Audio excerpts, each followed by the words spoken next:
Desejar as boas-vindas a cada um de vocês que chegaram a esta casa pela primeira vez, aos irmãos que estão nos assistindo agora pela primeira vez nas redes sociais, aqueles que chegaram à nossa sede aqui, sejam todos bem-vindos em nome de nosso Senhor Jesus Cristo. Hoje nós estamos no segundo dia da nossa conferência e por instrução do Espírito Santo de Deus, nós temos algo maravilhoso para compartilhar com os santos essa noite. Vamos abrir o nosso manual, a Bíblia Sagrada. Peço à igreja que coloque ela no seu colo aí para ficar atento a esse estudo, porque nós vamos nos edificar com a voz do nosso Pai Celestial.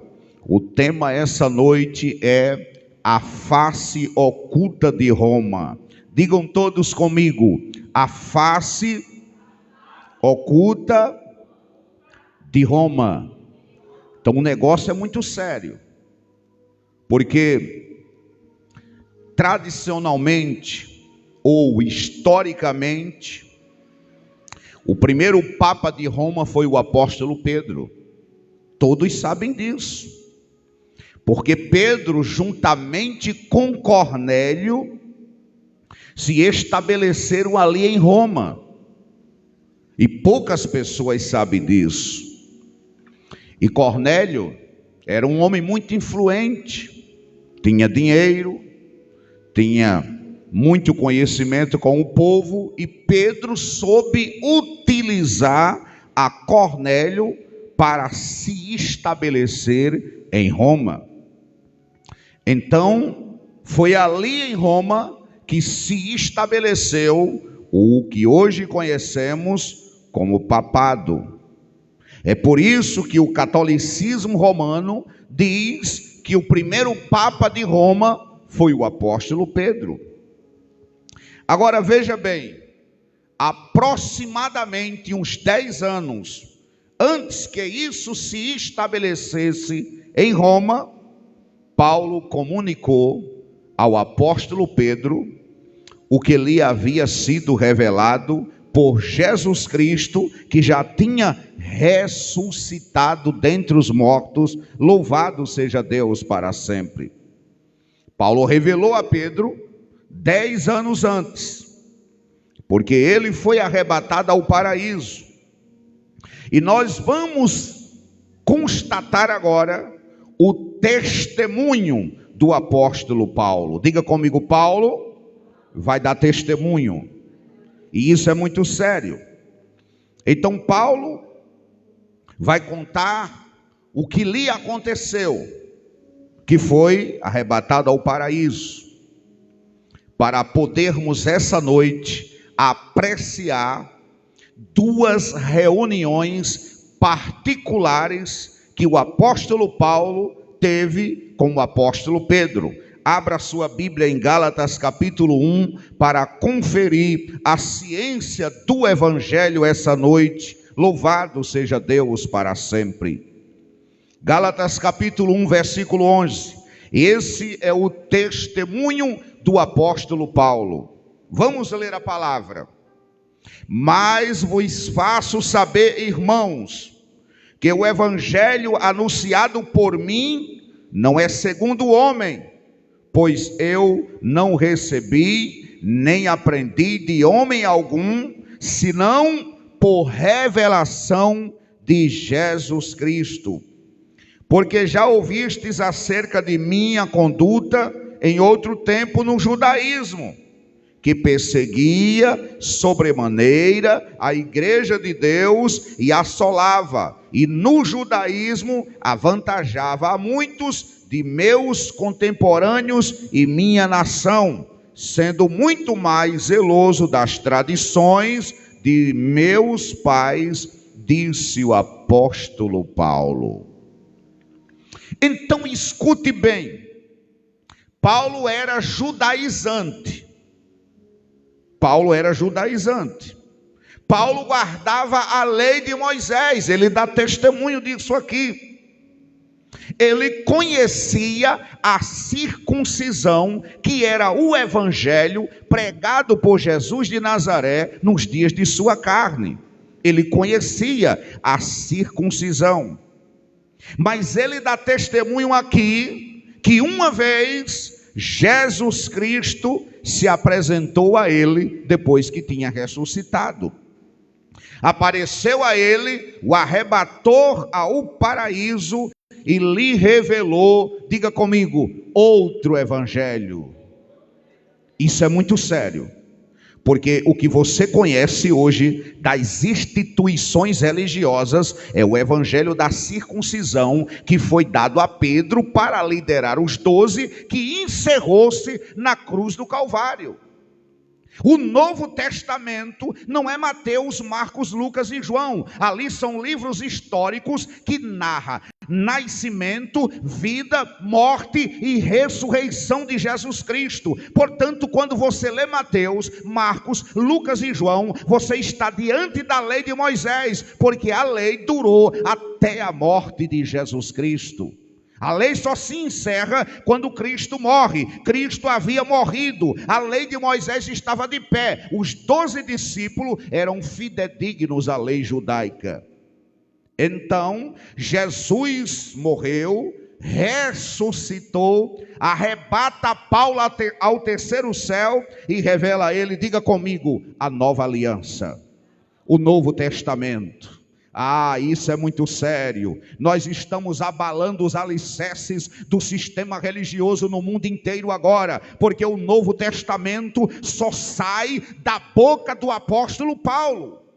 É por isso que Paulo disse: se alguém pregar outro evangelho além do que eu prego, é anátema. Para os dias de hoje é maldição, porque a bênção sai da boca do apóstolo Paulo, porque Jesus havia arrebatado Paulo ao terceiro céu. Então, Pedro e os apóstolos, Jesus morreu, eles continuaram ensinando a Moisés.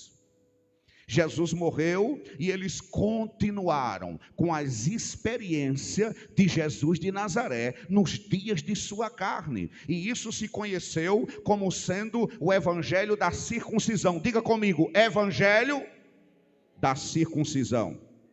Talvez você não saiba, mas aí na tua Bíblia, em Gálatas capítulo 2, versículo 6, o apóstolo Paulo diz que a ele foi dado o evangelho da incircuncisão e a Pedro o evangelho da circuncisão. Então nós temos agora dois fundamentos, dois evangelhos, um de obra e um de fé. Louvado seja Deus para sempre.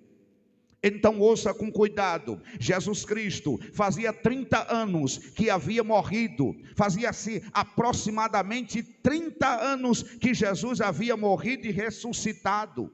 Então, posicionalmente, historicamente, a história havia sofrido um câmbio de pacto. Diga comigo, a história sofreu um câmbio de pacto. Porque com a morte e ressurreição de Jesus, os pactos mudaram. Os pactos mudaram. Mas os crentes de hoje não sabem disso. Porque estão com as mesmas práticas do velho pacto, achando que estão no novo pacto, mas estão judaizados. São adúlteros espirituais que estão negando todo o sacrifício da cruz sem saber. Isso é muito sério. Então, a história sofreu um câmbio de pacto, mas ninguém sabia, ninguém sabia que a cruz do Calvário havia significado, porque o único que deu sentido à cruz foi o apóstolo Paulo. Diga comigo, Paulo foi o único apóstolo que deu sentido ao que ocorreu na cruz do Calvário, porque os 12 que andaram com Jesus não deu sentido à cruz. Eles pregavam o que viu Jesus fazendo em carne, Jesus morre e eles continuam com as mesmas mensagens, com as mesmas práticas, com os mesmos cerimoniais de João Batista, batizando o povo com água, ungindo com óleo, com imposição de mãos, com as práticas da lei, usando unção. E eles se esqueceram que os pactos mudaram. Portanto, como Pedro não sabia, ele seguiu pregando a Jesus de Nazaré. Ele seguiu ensinando o que aprendeu de Jesus de Nazaré. Ele guardava a circuncisão, que era a lei de Moisés. Ele continuou a dar validade com o velho pacto, com as experiências de Jesus de Nazaré. Porque veja bem, os 12 andaram com Jesus. Eles viram Jesus curar os enfermos, operar milagres. Então, eles não queriam largar as práticas de Jesus de Nazaré em carne. Mas como a história sofreu um câmbio e os pactos mudaram, o Cristo de Paulo não era Jesus de Nazaré. Diga comigo, o Cristo de Paulo era o ressuscitado. Por isso que Paulo diz em 2 Coríntios 5 e 15 e 16, daqui por diante, a ninguém conhecemos segundo a carne, e ainda que também tenhamos conhecido Cristo segundo a carne, contudo agora já não o conhecemos deste modo. O nosso chamado é para servir a outro, aquele que ressuscitou dentre os mortos. Louvado seja Deus. Este é o Espírito, e isso é muito sério. Então Cristo já morreu, Cristo já ressuscitou, mas Pedro continuou com essa história 30 anos depois da morte de Jesus. Cristo cumpriu todo aquele pacto na cruz e os discípulos de Jesus de Nazaré continuaram a dar validade à velha aliança da lei de Moisés. É por isso que o catolicismo romano diz assim: Igreja Católica Apostólica Romana, fundamentada na doutrina dos apóstolos. E o povo não sabe que a doutrina dos apóstolos era justamente a doutrina da lei de Moisés. Isso é muito sério. Então o apóstolo Paulo apareceu dizendo, nós lemos isso aqui em Gálatas capítulo 1, verso a partir do 11. Paulo disse: mas vos faço saber, irmãos, que o evangelho anunciado por mim não é segundo o homem, pois eu não aprendi nem recebi de homem algum, senão por revelação de Jesus Cristo. E isto ocorreu 30 anos depois da morte de Jesus. Isso é muito sério. Diga comigo, o Novo Testamento só foi revelado 30 anos depois da morte de Jesus. Então, quando você abrir a Bíblia agora, que você olhar a Bíblia assim, Mateus, Marcos, Lucas e João, você tem que ter consciência que o Novo Testamento não está ali. Quem colocou naquela ordem foi João Ferreira de Almeida, foi um padre da Igreja Católica Apostólica Romana, para misturar a cronologia de tempo e o povo de Deus não ter sabedoria e viverem nas práticas da lei de Moisés, achando que está vivendo o novo pacto. Isso é muito sério.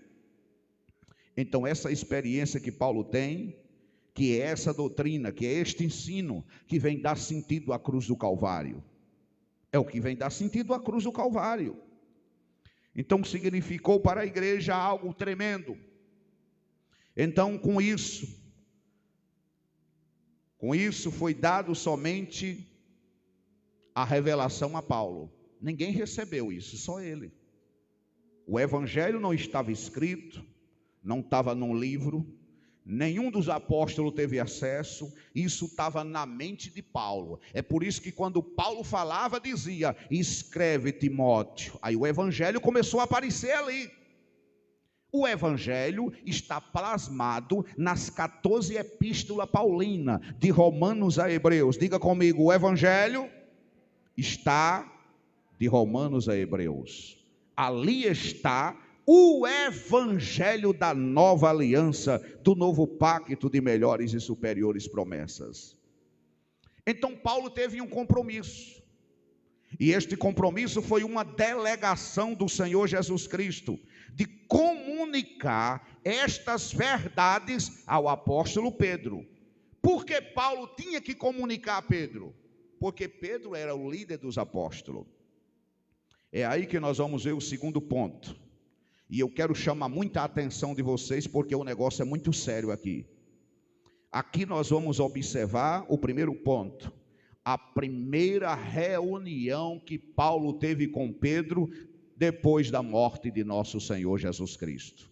Depois que ele se converteu no caminho de Damasco, depois que recebeu a revelação do Evangelho da Graça, ele agora foi ter a primeira reunião com o apóstolo Pedro, que estava violando o pacto.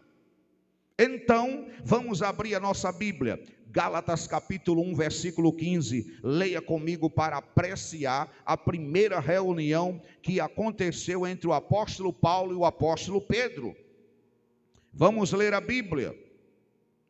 Mas quando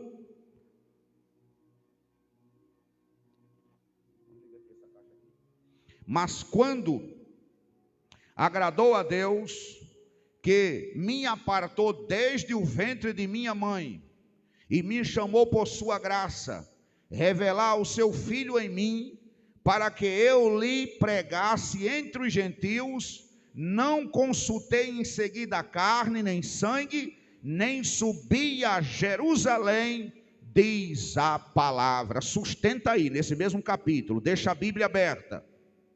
Quem estava lá em Jerusalém, vocês sabem? Quem estava em Jerusalém? Diga comigo, os apóstolos. Os 12 apóstolos estavam lá em Jerusalém. Paulo disse: olha, eu não subi para Jerusalém. O negócio que está na minha mente, que veio do céu, eu não recebi, eu não consultei ninguém e nem foi em carne. Esse negócio aqui é espiritual. Porque ali os discípulos de Jesus de Nazaré se estabeleceram em Jerusalém. Então Paulo diz: eu não fui em seguida a Jerusalém. Vamos ler o texto. Gálatas capítulo 1 por diante, a partir do verso 15. Nem subi a Jerusalém aos que eram apóstolos antes de mim, senão que fui à Arábia e voltei de novo a Damasco, depois passado quanto tempo? Está escrito na Bíblia de vocês quanto tempo? Diga comigo, 3 anos. Subi a Jerusalém para ver a quem? Para ver a quem?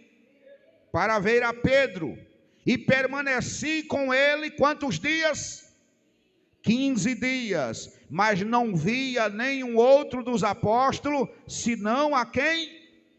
A Tiago, irmão do Senhor. Guarde bem esses dados que eu falei aqui essa noite. Primeira reunião, subiu a Jerusalém, passou quanto tempo? Quanto tempo?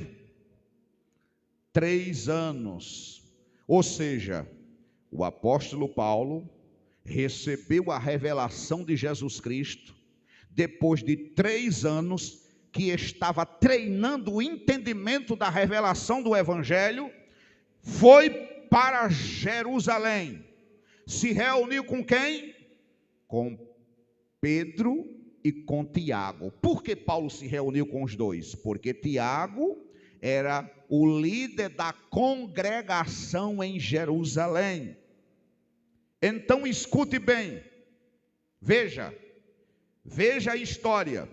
Jesus Cristo se revela a Paulo, leva-o ao paraíso, lhe revela o Evangelho, e 3 anos depois, o Senhor, de ter revelado este Evangelho a ele, do que ele dá testemunho, aqui no verso 11, que ele diz assim: mas vos faço saber, irmãos, que o Evangelho anunciado por mim não é segundo o homem. Ou seja, eu não aprendi nas sinagogas. Paulo disse: eu não aprendi isso nas sinagogas. Isso foi revelado por Jesus. Não foi revelado por homem. Foi por Jesus. Ele me ensinou. Então diz aqui, passado 3 anos, subiu novamente a Jerusalém e se apresentou de forma privada com Pedro e Tiago. Diga comigo, de forma privada. Olha, isso é muito sério, pastor. Paulo se apresentou a Pedro e a Tiago de forma privada. E isso foi uma reunião particular. Ninguém soube desta reunião. Ninguém soube. Ele não se encontrou com mais ninguém, só com Pedro e com Tiago, porque a ele se havia delegado o evangelho da circuncisão. E como Jesus deu a Paulo da incircuncisão, que está em um pacto de superioridade, então ele foi lá procurar Pedro e procurar Tiago e contar as novidades que Cristo havia revelado. Tiago era o líder principal da congregação de Jerusalém. Então somente esses dois. Eu estou tendo muito cuidado com o que estou apresentando. Somente estes dois. Ele se apresentou. Então agora, essa foi a primeira reunião. Diga comigo, a primeira reunião. Agora vamos ver a segunda reunião. Preste atenção, a segunda. Abra a Bíblia em Gálatas capítulo 2, verso 1. Gálatas 2, verso 1. Diz a Bíblia: depois, passado 14 anos. Quantos anos? 14. Olha que coisa, amados. 14 anos, ou seja, se passaram um total de quantos anos? 17 anos. Porque ele teve a primeira reunião, passou 3 anos. Depois, passou quantos anos? 14 anos. Então, 17 anos, Paulo esperando que Pedro anunciasse o novo pacto e Pedro mentindo para o povo, anunciando o evangelho da lei. Isso é muito sério, sustenta aí. Se passaram 17 anos, depois que o Senhor Jesus revelou ao apóstolo Paulo o evangelho da graça de Deus. Depois da primeira reunião, passaram-se 14 anos. Vamos ler a Bíblia, Gálatas capítulo 2, verso 1. Depois, passado 14 anos, subiu outra vez a Jerusalém com Barnabé. Dessa vez, Paulo foi com quem? Com Barnabé. Levando também comigo a quem? A Tito.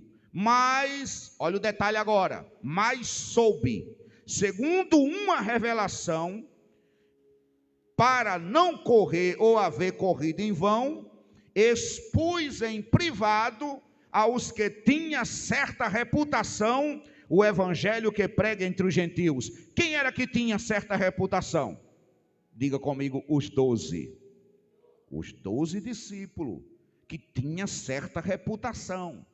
Quando você lê Gálatas capítulo 2, versos 6 e 7, você vai ver Paulo dizendo: os quais pareciam ser alguma coisa, nada de novo me comunicaram, mas quando viram que o evangelho da circuncisão, da incircuncisão me estava confiado, como a Pedro, o da circuncisão. Ou seja, os 12 discípulos de Jesus de Nazaré não tinham nada para pregar para o apóstolo Paulo, porque só saía dos seus lábios a lei de Moisés. Então, na primeira reunião diz que Paulo esteve com ele reunidos, quantos dias? Diga comigo, 15. 15 dias. Agora, você crê que em 15 dias se pode falar muito, pastor? 15 dias não é o suficiente. A gente prega para uma igreja 4 anos, eu estou aqui pregando há 12 anos e ainda tem gente que não entendeu. Agora imagina, Paulo pregou para Pedro e para Tiago, em particular, a revelação do novo pacto durante 15 dias na primeira reunião. Então não se pode falar muito, porque naquela época não tinha internet, não tinha televisão. Você acha que se pode falar muito em 15 dias? Graças a Deus que nós estamos na era da tecnologia e agora estamos falando para milhões. Louvado seja Deus para sempre. Então Paulo ali lhe expôs em privado o testemunho dele no verso 11.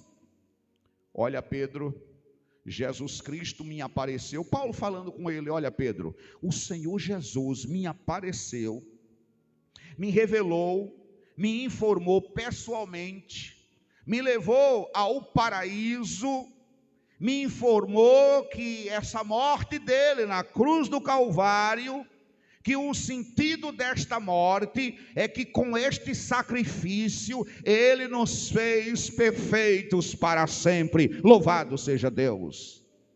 Porque é isso que está escrito em Hebreus 10 e 14, que com uma única oferta, Cristo nos fez perfeito para sempre. E isso estava sendo dito ao apóstolo Pedro, estava sendo contado a ele. Agora, ele diz, olha, Pedro, essa morte de Jesus, o sentido dela é que com este sacrifício, ele aniquilou o pecado na cruz, conforme está escrito em Hebreus 9, 26, que ele aniquilou o pecado pelo sacrifício de si mesmo. Ele foi contando a ele na reunião o que Jesus havia feito na cruz, mas os discípulos de Jesus de Nazaré continuavam a pregar o que tinha acontecido antes da cruz, negando toda a obra consumada. Escute, isso é muito sério. Talvez você nunca tenha ouvido isso, porque o sistema religioso não quer te dizer a verdade. Então ouça, com esse sacrifício, isso Pedro contando, Pedro ouvindo da boca de Paulo, com esse sacrifício a igreja está perfeita, Pedro. Paulo dizendo, com este sacrifício, a igreja está sem ruga, diga comigo, sem ruga, sem mancha, sem mácula e sem defeito. Vocês imaginam o que era que os apóstolos faziam?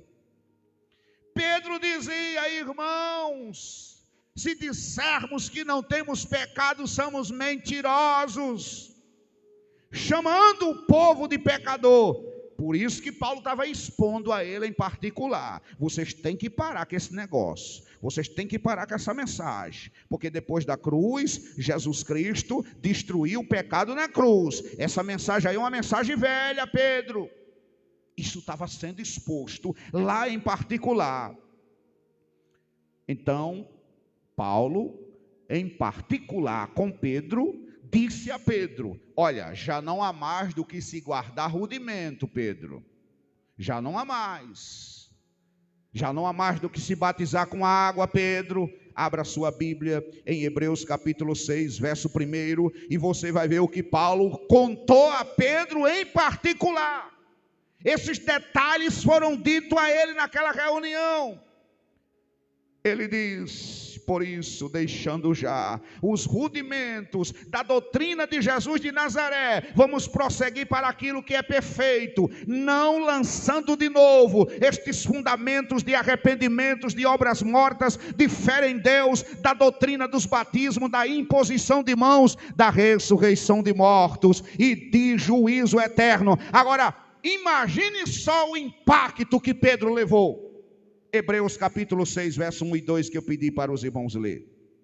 Isso é muito sério, porque o que se vê hoje é os pastores pregando tudo ao contrário do que Paulo está ensinando, e o evangelho só sai da boca de Paulo. É por isso que Pedro estava sendo instruído por Paulo em particular. Em particular. Já não há mais do que se praticar isso, Pedro. Já não há mais do que batizar, já não há mais do que guardar rituais da lei, cerimonial, costume e tradição, já não há mais do que se pagar preço, Pedro. Isso Paulo contando a ele em particular. Então, Paulo diz a Pedro, olha, depois da cruz, todo crente, com esta morte e ressurreição de Jesus Cristo, está perfeito. Você sabe por que as pessoas não se sentem perfeitas dentro da igreja? Por causa da religião, por causa da lei de Moisés que está sendo pregada nas igrejas, por causa do sistema doutrinário que está errado. O povo chega na igreja ao invés de se sentir santo, puro, salvo, liberto, remido, salvo eternamente, Eles vivem na igreja com medo do diabo, com medo do pecado, com medo do inferno, se sentem indigno, pobre, cego, nu e miserável, porque é assim que a religião te apresenta, porque era assim que os discípulos de Jesus de Nazaré pregavam, porque a lei de Moisés é um sistema acusatório, que te apontava o dedo, mas nunca te apresentava a solução. Então imagine só, Paulo instruindo a Pedro e Tiago ouvindo tudo aquilo. O líder da congregação, lá em Jerusalém. Como é a história, Paulo? Que negócio é esse? Tu estás falando do meu irmão de sangue. Eu andei com Jesus de Nazaré. Que história é essa, Paulo? Perdoe-me o que você disse. Nós estivemos com ele pessoalmente. É meu irmão pessoal em carne.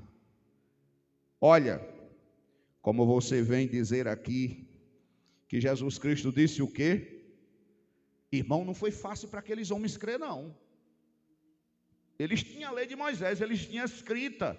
O evangelho chegou na boca de Paulo, na mente. Paulo começou a pregar e contar, olha, eu recebi uma revelação ali, de um negócio que é melhor do que isso que vocês estão pregando.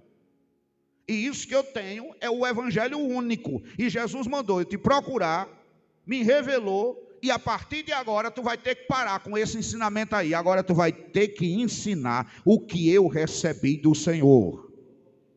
Isso é muito sério. Então, 15 dias, onde expôs em privado. Diga comigo, 15 dias. A primeira reunião, 15 dias. Passaram-se 14 anos. Então, por instrução do Senhor, por revelação, em privado, a Bíblia diz que ele expôs em 2 reuniões. Isso é muito sério. Amado, essas reuniões não foram de portas abertas. Não, qualquer pessoa não entrava. Os diáconos não entravam. Os membros da igreja ali em Jerusalém não entravam. Em privado. Veja bem, o apóstolo Paulo expôs em privado. Em privado, diz a Bíblia. Ninguém soube, só Pedro e Tiago. Ninguém soube. Então vamos ver o panorama bem claro.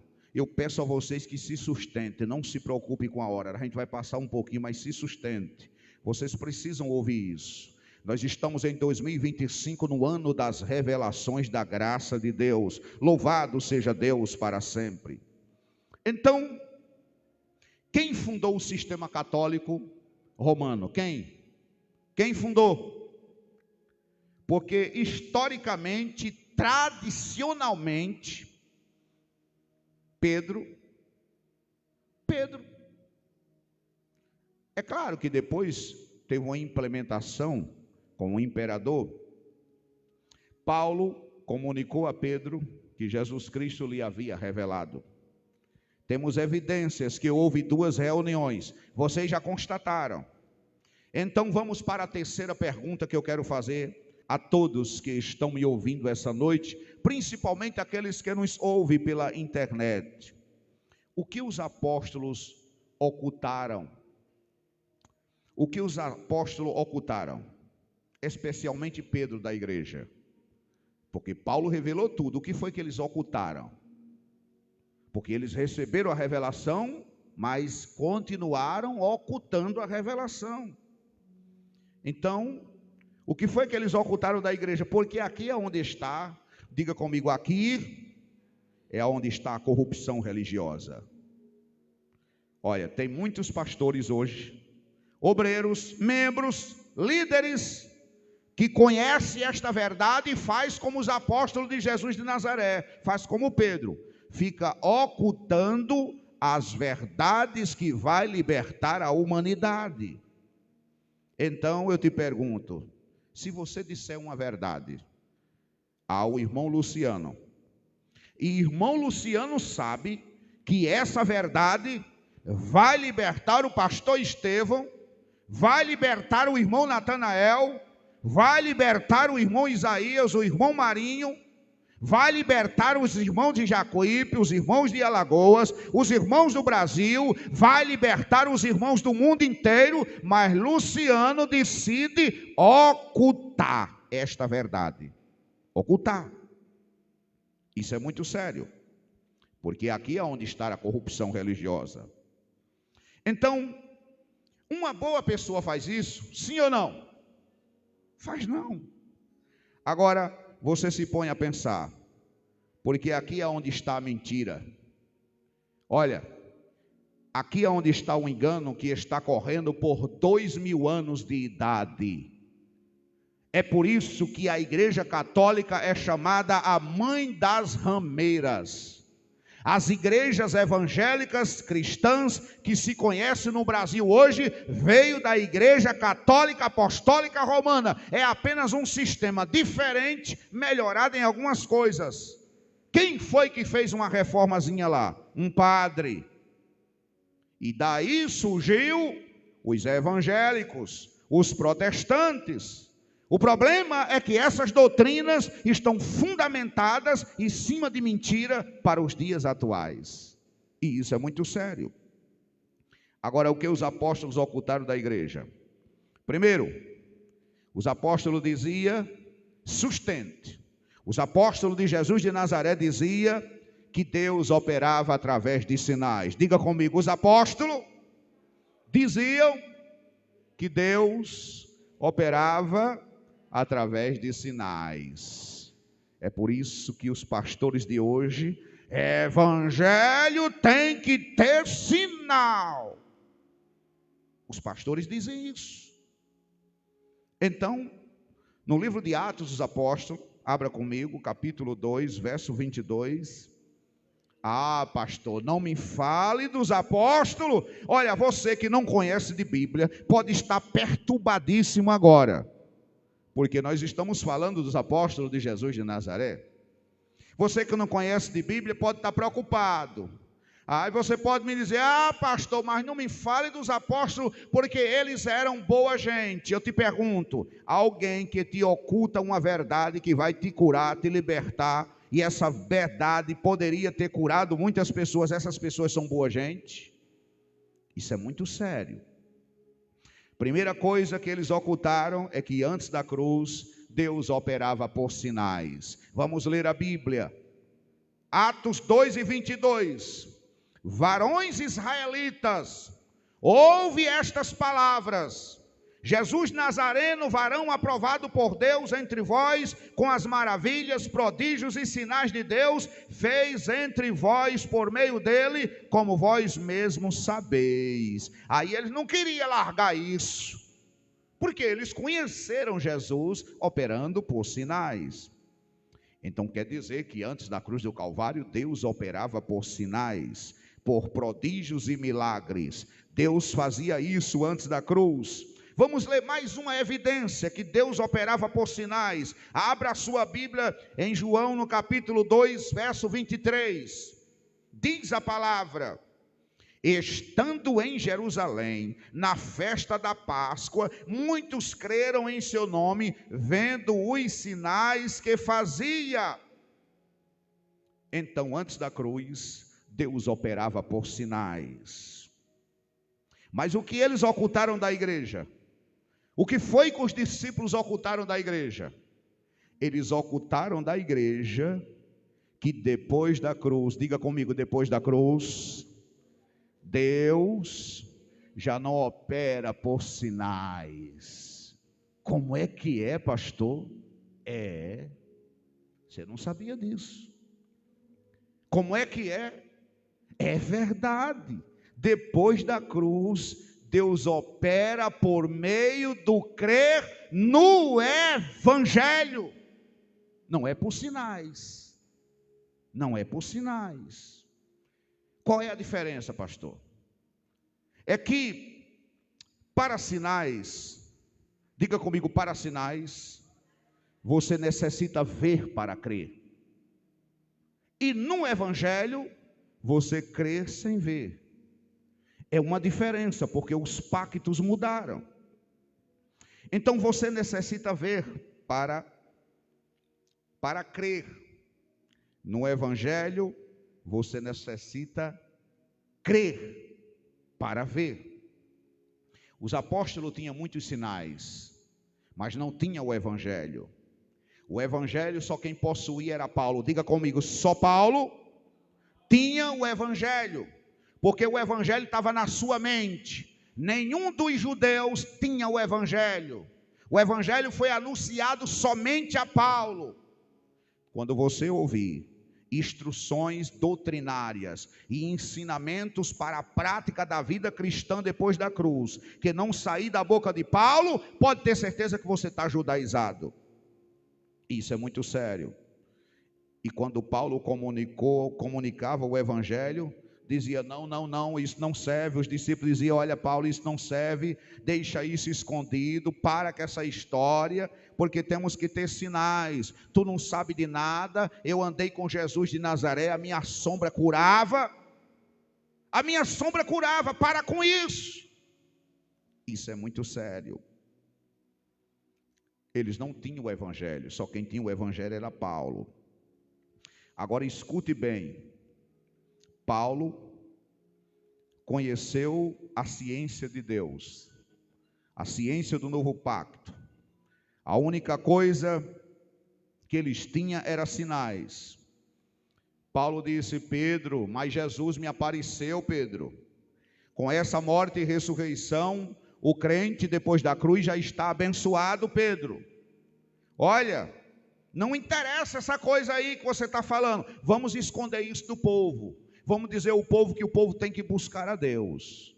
Mas Pedro, como é que nós vamos buscar Deus se depois da cruz Deus habita dentro de nós? Nós somos o templo e a morada do Espírito Santo. E está aí, 2000 anos, os crentes buscando um Deus que mora dentro dele. Isso é muito sério, irmãos. Isso é muito grave. Então, eles operavam por sinais. Veja o que Paulo disse a Pedro. Veja o que Paulo disse a Pedro. Capítulo de número 1, verso 16. Sustente, viu? Aguente. Que hoje vai ser diferente de todos os cultos. Romanos capítulo 1, verso 16. Abra a sua Bíblia. Veja com muito cuidado. Quando Paulo disse assim, porque eles envergonharam Paulo, eles humilharam Paulo, porque os 12 tinham gabarito para falar daquele jeito. Eles envergonhavam Paulo, porque Paulo nunca operou sinais, mas eles operavam sinais. Então Paulo tinha o evangelho, eles tinham a lei, eles não tinham o evangelho. Foi necessário Paulo dizer, porque não me envergonho do evangelho de Cristo. Diga comigo, eu não me envergonho do evangelho de Cristo. Então tinha alguém se envergonhando do evangelho de Cristo. Quem era que estava envergonhado do evangelho de Cristo que ele revelou a Paulo? Quem era? Diga comigo, os 12 estavam envergonhados. Não queria largar a lei, não queria largar os rudimentos, não queria largar os cerimoniais. Eles parece que estavam envergonhados, especialmente os que haviam sido expostos ao evangelho, aqueles que foram expostos ao evangelho. Então Paulo disse, escute, porque não me envergonho do evangelho de Cristo, porque é o quê? Porque é o quê? Diga comigo, o poder de Deus. Então o evangelho quer dizer que quando você crê no evangelho, o evangelho em ti é o quê? É o quê? Diga comigo, é o poder de Deus para a salvação. Isso é muito sério. Então, a quem esse poder é a quem? Diga comigo, a todo aquele que nele crer. Isso é muito sério. Então, quando você crê no evangelho, o evangelho em ti se torna poder. Poder é a habilidade para se ter resultado. E resultado só aparece quando o evangelho do novo pacto começa a entrar na tua vida. Louvado seja Deus para sempre. Agora, quando você não conhece o evangelho, o que você conhece é sinais. E por sinais, aí entra os misticismos, entra a mentira, entra o engano, as manipulações religiosas, as falsas línguas estranhas, as falsas profecias, porque na lei só se opera por sinais. Louvado seja Deus para sempre. Entra o misticismo.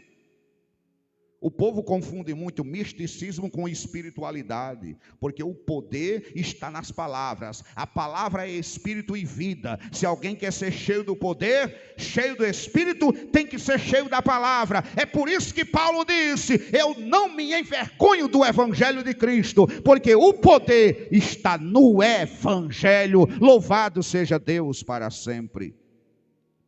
Então, mas veja, você vai ver um sistema religioso, te fazem um milagre. Você vai em uma igreja, te faz um milagre.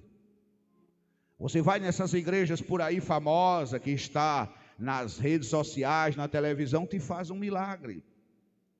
Você vai a um espírita, o espírita te faz um milagre. Você vai a um curador ou uma curadora, eles também te faz um milagre. Você vai a um psicólogo, ele também te faz um milagre. Vais a um médico e o médico sabe que 99% dos problemas das pessoas são problemas psicológicos, são problemas mentais, são doenças, são traumas. Então ele te dá um remédio, ele te dá um comprimido de açúcar. E isso vai te curar. Vai te curar. E alguém diz: olha que doutor tremendo. Olha que curador tremendo. Olha que igreja tremenda. Olha aquele centro de macumbaria, é tremendo. Isso está acontecendo por muitos lugares. O que você não sabia era que o comprimido era de açúcar. Então, você está conseguindo me entender essa noite? Isso que eu estou falando é muito profundo. Quando você crê no Evangelho, o Evangelho é o poder de Deus. Pastor, e os milagres, como é que fica? Que o Senhor disse que os discípulos de Jesus de Nazaré operam por sinais. Então, na graça não tem milagre, e os milagres? E como é que fica esse negócio? Nós cremos nos milagres. Diga comigo: eu creio nos milagres de Deus. Então, cremos nos milagres. Uma vez que você crê no Evangelho e compartilha o Evangelho, uma vez que você crê no Evangelho de Cristo, os milagres vão te acompanhar, porque você não segue sinais, você segue Cristo, anda pelo Evangelho, e os sinais seguirão aos que crerem. Louvado seja Deus. Mas nós não seguimos sinais, nós não seguimos milagres, nós cremos no Evangelho. Cremos no Evangelho, e crendo no Evangelho se manifestam os milagres em nossa vida. Nós não necessitamos de sinais para crer, porque nós cremos sem ver. Esse é o espírito de Tomé. A pessoa que só crê vendo é o verdadeiro Tomé, o espírito de Tomé. Mostra-me, Senhor, que se tu me mostrar, eu creio. Se Deus me curar, eu vou ser crente. Se Deus fizer isso, eu vou pagar um voto. Se Deus fizer isso, e fica naquela troca, porque a mente está cauterizada, está empancada no tempo, não foi sacada da cruz, não está vivendo o novo pacto de melhores e superiores promessas. Aqui, amado, diga comigo: eu creio sem ver. Diga alto: eu creio sem ver. Diga: ainda que eu morra, morro crendo no Evangelho. Louvado seja Deus para sempre. Segunda coisa que os apóstolos ocultaram da igreja: sustenta aí, pelo amor de Deus. Romanos capítulo 3, verso 27. Escute, você vai entender porque Paulo repreendeu aqueles discípulos. Diz a Bíblia, Romanos 3 e 27. Onde, pois, está a jactância? Fica excluída por qual lei? Pela das obras? Não, senão pela lei da fé. Concluímos, pois, que o homem é justificado por fé, sem as obras da lei. Mas se você ouvisse o líder da congregação em Jerusalém pregando, o irmão de sangue, de carne de Jesus, Tiago, você vai ver Tiago dizendo: irmão, a fé para Deus sem as obras é morta, porque essa é a mensagem que corre dentro do sistema religioso. É por isso que se ensina a pagar preço. É por isso que os crentes ficam se martirizando, cumprindo ritual, cerimonial, costume e tradição da lei de Moisés, porque eles estão acostumados a pagar preço. Então, eles dizem que a fé sem as obras para Deus é morta. Agora olha a ciência do novo pacto. Olha o que é que diz o Evangelho, Romanos 3:27, onde pois está a jactância, fica excluída por qual lei? Pela lei das obras? Não, senão pela lei da fé. Paulo disse: eu concluo, pois, que o homem é justificado por fé sem as obras da lei. Louvado seja Deus. O povo não sabe, mas os apóstolos de Jesus de Nazaré ocultaram estas verdades da igreja. É por isso que em seu ensino eles estabeleciam que você tinha que obrar para alcançar a salvação. Era isso que Moisés ensinava. Era isso que a lei ensinava, que o homem é justificado por fé através de obra. O Evangelho dizia que era por fé sem as obras. Pastor, então quer dizer que eu não tenho que fazer nada para ser salvo? Não. Você não tem que fazer nada, porque Cristo já pagou o alto preço por você na cruz do Calvário. Ele já te salvou. Você é salvo pelo que Ele fez, não pelo que tu faz. A salvação é de graça. A salvação é por eleição, é por predestinação, não pelo que você possa fazer. A salvação, se fosse pelo que você pudesse fazer, Cristo não teria vindo à cruz para te salvar. Jamais. Ela é um dom de Deus. Agora é por isso que a Bíblia diz assim em Efésios 2:8: pela graça sois salvo por meio da fé, mas esta fé não vem de vós, é dom de Deus e não vem das obras, para que ninguém se glorie, porque somos feituras suas, criadas em Cristo Jesus, o nosso Senhor. Então não é por obra. Pastor, e o que mais os apóstolos ocultaram da igreja?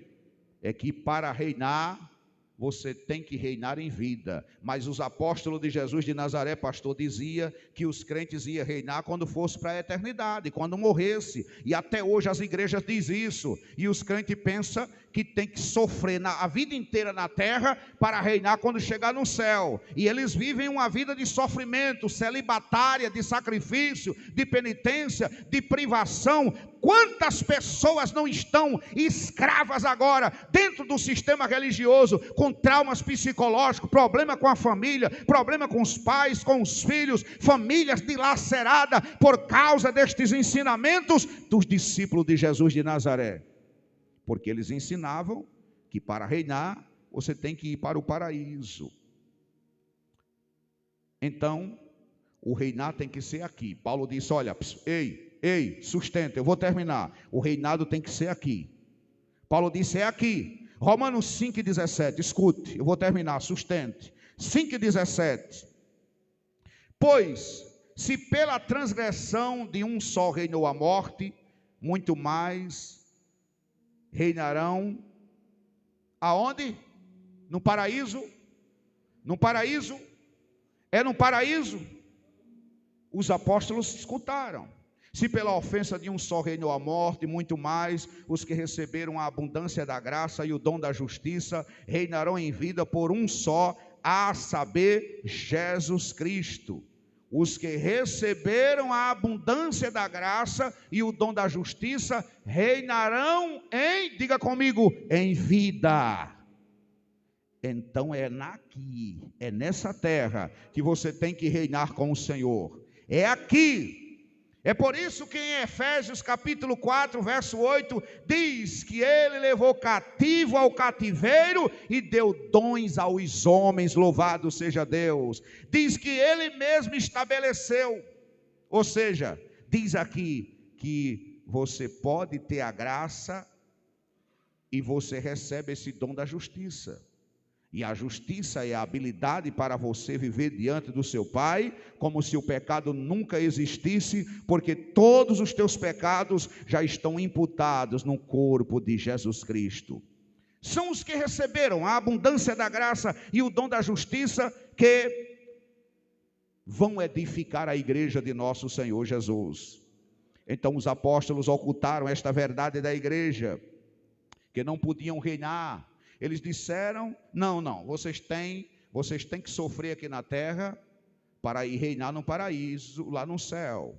Mas Paulo disse, não, é aqui, o negócio é aqui. Os religiosos, todo esse sistema religioso está manipulando a sociedade e a mente da igreja. Os pastores é que estão reinando, as lideranças religiosas é que estão desfrutando, comprando os seus iates, seus apartamentos, suas casas boas na praia, seus filhos nas melhores faculdades, seus carros de luxo, vivendo uma vida de luxo, comendo do melhor, esbanjando dinheiro, esbanjando saúde, planos de saúde os melhores, e o povo de Deus sofrendo e dizendo, vocês têm que pagar o preço para ir reinar no céu. Mas Paulo disse, aqueles que recebem a abundância da graça e o dom da justiça, vocês vão reinar aqui na terra, em vida com Jesus. Louvado seja Deus para sempre. É preciso ter muito cuidado com isso aqui. Roma ocultou estas verdades da igreja. E o que foi que Roma ocultou mais? A questão frente ao pecado. Eu vou encerrar com este último versículo aqui. Eu não podia concluir isso sem trazer este entendimento para a igreja. Roma ocultou, juntamente com Pedro, juntamente com os apóstolos. E o que mais ocultou? A posição do crente frente ao pecado. Porque a Bíblia diz que nós estamos mortos para o pecado. Se eu estou morto, como é que um morto pode viver pecando? Isso é muito sério. Romanos 6:1, leia comigo rápido para a gente terminar logo. Romanos 6:1, diz a Bíblia que eles ocultaram. É por isso que você nota, olha, todas as doutrinas da Igreja Católica Romana, as pentecostais, as doutrinas dos círculos religiosos, eles dizem que o crente pode ser encontrado em pecado. É por isso que fazem missa de 7º dia pelos mortos. É por isso que os pastores chamam os crentes à frente para tirar os seus pecados. Porque eles estão negando o sacrifício de Jesus na cruz, por não terem a ciência do evangelho em suas mentes. Paulo disse em Romanos 6:1, que diremos, pois? Perseveraremos no pecado para que a graça abunde? Em quantas maneiras?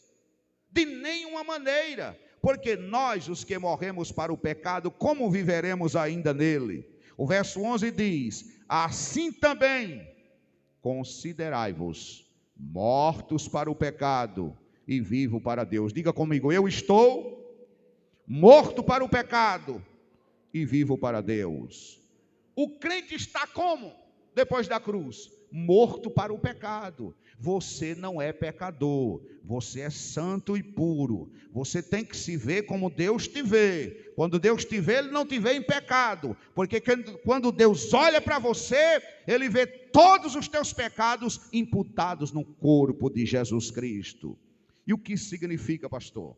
Bom, é que você é um bom fiscal. Você vai até um juiz e diz assim, senhor juiz, eu tenho uma acusação para fazer com João, e acusa João. João me roubou, João tirou algo de mim, senhor juiz. E o juiz diz, então vamos prender João. Onde é que está João? Vamos prender João. Vamos prender João. Faz 10 anos que João morreu. Faz 10 anos que João morreu.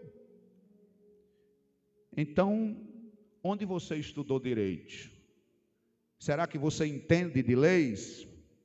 Se ele está morto, uma vez que está morto, a lei não pode ser aplicada a João. Isso é muito sério. Isso não é brincadeira, meus amados. Uma vez que João está morto, a lei não pode ser aplicada a João, porque ele fica isento de toda a lei. Isso é sério. Então, se você está morto ao pecado, diz a Bíblia, quanto a Deus, o que compete? Diz a Bíblia que você está livre do pecado. É por isso que a pergunta é, Paulo disse, que diremos, pois? Permaneceremos no pecado para que a graça abunde? De modo nenhum. Porque os que morremos ao pecado, como viveremos ainda nele? Você sabe quem é que está vivo para o pecado? Aquele que não conhece o Evangelho. Louvado seja Deus para sempre. Eu vou ler só mais um texto para encerrar e convido toda a igreja de pé em Romanos 7:8. Diz a Bíblia: mas o pecado, tomando ocasião pelo mandamento, produziu em mim toda a concupiscência, porque sem lei está morto o pecado. Fiquem todos de pé essa noite, louvado seja Deus. Em outra oportunidade nós vamos concluir esta palavra, para mostrar à igreja o que os apóstolos de Jesus de Nazaré ocultaram da igreja depois da cruz, e porque há tanto espírito de acusação e confusão dentro das chamadas igrejas. Louvado seja Deus para sempre. Diga comigo: eu estou morto para o pecado, porque a lei do pecado, ela foi morta na cruz. Agora nós estamos na lei do Espírito de vida. Por isso a Bíblia diz que nenhuma condenação há para os que estão em Cristo Jesus, que não andam segundo a carne, mas segundo o Espírito, porque a lei do Espírito de vida em Cristo Jesus nos livrou da lei do pecado e da morte. Feche os seus olhos e vamos agradecer a Deus agora. Pai, eu quero te louvar e te agradecer, Senhor, pelo privilégio de estar unido com a tua igreja essa noite, formando o teu corpo,